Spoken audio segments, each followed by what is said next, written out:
அடுத்தது பாத்தீங்க அப்படின்னா லேர்னிங். ஒரு விஷயத்த ஒரு தடவை மட்டும் லேர்ன் பண்ணோம் அப்படின்னா அதை வந்து ஈஸியா நம்ம மைண்ட் வந்து அடாப்ட் பண்ணிக்காது.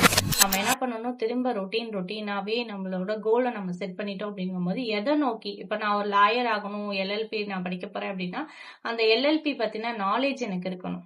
அப்படி நாலேஜ் எனக்கு இருந்தா மட்டும்தான் என்ன பண்ண முடியும், நான் ஈஸியா போய் வந்துட்டு அதுல அப்டேன் ஆயிக்க முடியும். நாளைக்கு வந்துட்டு ஃபியூச்சர்ல நான் ஒரு லாயர் ஆக போறேன் அப்படின்னா லாயருக்கு பேசிக்கா என்ன இருக்கணும், கண்டிப்பா வந்துட்டு போல்ட்னஸ் இருக்கணும்.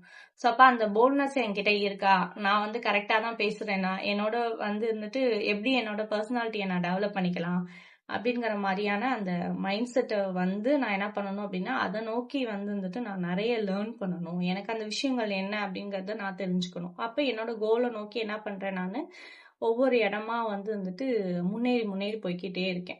ஸோ அப்ப கண்டினியூஸா வந்துட்டு நான் ஒரு கோல் செட் பண்ணிட்டேன் அப்படின்னா அதை நோக்கியான பார்வையே எனக்கு இருக்கணும். விஷன் வந்துட்டு எனக்கு கரெக்டா இருக்கணும். எனக்கான டெவலப்மெண்ட் எனக்கு கிடைக்குதா அப்படிங்கறத நானே அனலைஸ் பண்ணி பார்த்துட்டே இருக்கணும்.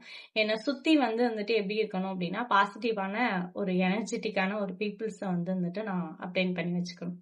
ஸோ அப்ப இதெல்லாம் தான் வந்துட்டு பர்சனல் கோல் செட்டிங்க்கு வந்துட்டு முக்கியமான காரணங்கள். ஸோ இப்ப இதெல்லாம் நீங்க செட் பண்ணிக்கிட்டீங்க அப்படின்னா உங்களோட ஃபியூச்சர் எப்படி இருக்கும்னு பாத்தீங்க அப்படின்னா ரொம்பவே பிரைட்டா இருக்கும். நீங்க ஈஸியா என்ன பண்ணலாம் அப்படின்னா உங்களோட கோலை அச்சீவ் பண்ணிடலாம். லைக் பண்ணுங்க, ஷேர் பண்ணுங்க, சப்ஸ்கிரைப் பண்ணுங்க. தேங்க்யூ ஸோ மச் ஃபார் வாட்சிங். உங்கள் காயத்ரி.